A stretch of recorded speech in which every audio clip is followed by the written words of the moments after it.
Welcome back, my dear friends, to High Speed Torah. Today, we continue our journey through Parshas Vayikra and start a new journey into Parshas Tzav. When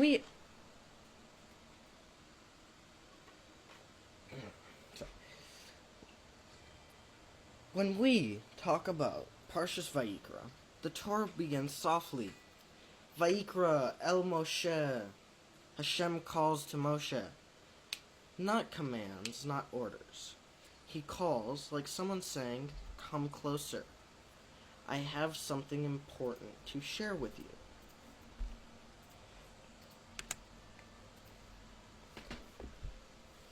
And that tone matters, because Vayikra is all about korbanos. A topic that sounds technical, complicated, maybe even dry. Animals, fats, blood, measurements. Not exactly what you'd expect to be the emotional center of the Torah. But the Torah is telling us korbanos are not about animals. They're about people. We start learning about Kodshei Kodashim and Kodashim Kalim, the higher level korbanos and the lighter ones. Some are eaten only by Kohanim, some by families, some only in the Azara, some everywhere in Yerushalayim. If you're keeping track, congratulations. You're officially thinking like a Kohen. If you're confused, also congratulations. You're thinking just like the rest of us. But here's the point beneath the categories. Not every act of holiness looks the same, but every act must be sincere. Some korbanos are totally burned, nothing left. Others are shared. Some come from chova, which is obligation. Others come from nidva, pure generosity. And that already teaches us something huge about avodas Hashem. Not every Jew serves Hashem the same way. Not every mitzvah comes from the same place. But Hashem values both the chuva Jew and the nidva Jew, as long as it's real. And that's why the Torah is so difficult and so picky about details. No blemishes, exact procedures, correct locations. Because closeness to Hashem isn't casual. You don't freestyle a korban. But here's something fascinating. After all this structure, the Torah suddenly zooms out and regroups everything. Free will offerings, obligatory offerings. Almost like the Torah is saying, okay, let's zoom out for a second. What's really going on here? And the answer is simple. Some moments in life push you toward Hashem. And some moments in life require you to push yourself. A chatas offering? You didn't plan that. An asham? You definitely didn't have that on your bucket list.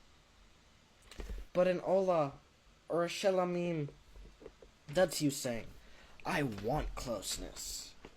I want to be near Hashem. And then, right when you're settling into Vayikra, the Torah does something interesting. It shifts tone. Because now, we enter Parshas Tzav. And the Torah no longer whispers, no longer calls gently. Tzav es Aharon ve'es ba'anav. Command Aharon and his sons. This is no longer poetic.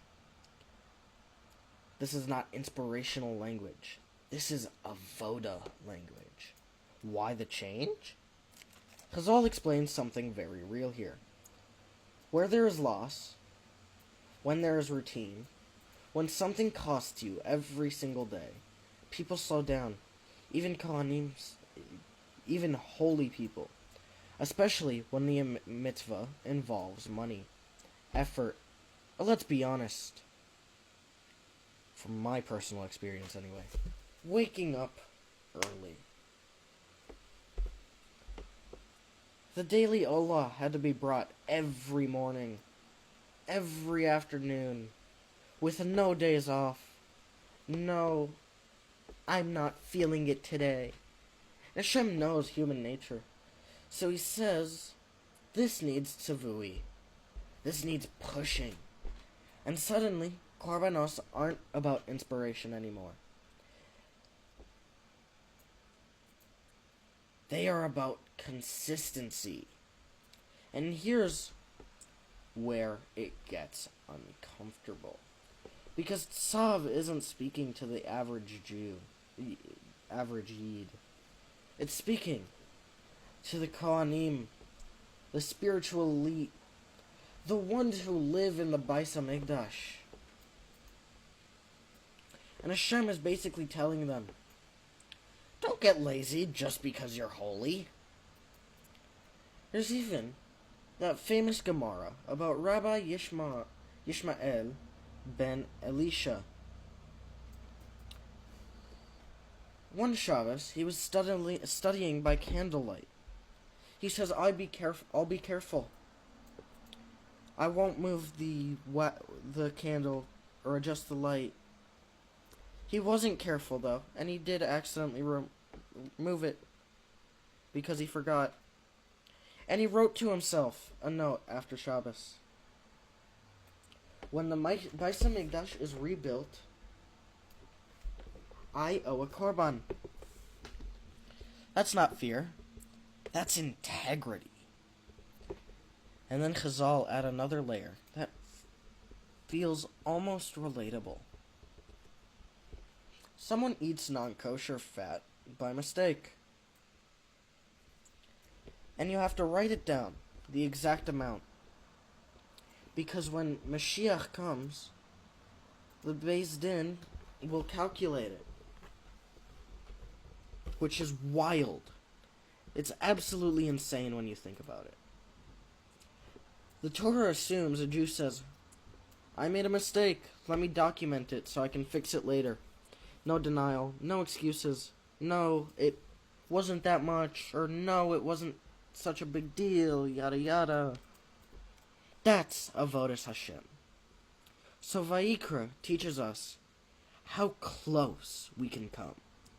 Tzav teaches us how disciplined we must stay.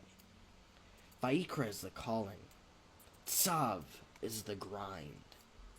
Vayikra is inspiration. Tzav is showing up tomorrow morning, even when you don't feel inspired. And maybe that's why the Torah puts them back to back. Because Hashem isn't looking for Yidden who only serve him when it feels meaningful. He's looking for Yidden who serve him even when it feels routine. Because that's where real fire burns. The fire on the Mizbeach. That always, as the Torah says, always stays lighted. Not because it's exciting, but because someone keeps feeding it. Thanks for listening, and I'll see you guys next time, and we will dive deeper into Parshas Tzav.